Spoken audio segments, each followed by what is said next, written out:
৮ মাস বয়সী ছোট্ট আরিসাকে নিয়ে মা বারাতে জাহান শারমিন এখন থেকেই ব্যস্ত শীতের প্রস্তুতিতে। কারণ ক্যালেন্ডার বলছে সময়টা অক্টোবরের মাঝামাঝি, শীত আসলো বলে। লোশন, ক্রিম আর ব্ল্যাঙ্কেট এগুলো আস্তে আস্তে কিনে সবকিছু গুছিয়ে রাখছি, যে কারণ হঠাৎ করে দেখা যায় শীত নেমে যায়, বাচ্চাদের জন্য যেন সব প্রস্তুতি রেডি থাকে, সেটাই আর কি চেষ্টা করছি। ঋতু পরিবর্তনের এই সময়টা শিশুদের জন্য বেশ সংবেদনশীল। বেড়ে যায় ঠান্ডা, সর্দি কাশির ঝুঁকি।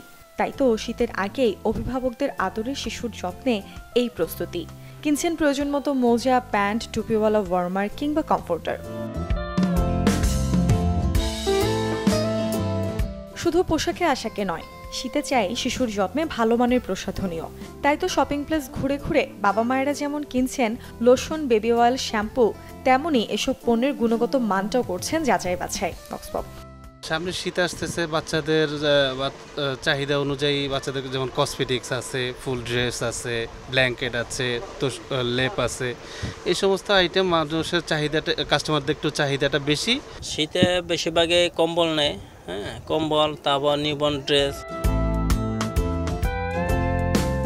নবজাতক থেকে সব বয়সী শিশুদের সকল পণ্যের জন্যই ক্রেতাদের ভরসার জায়গা রাজধানী ডিসিসি মার্কেট, যেখানে আসছে শীতকাল ঘিরে জমে উঠেছে শিশু পণ্যের বিকিকিনির গল্প।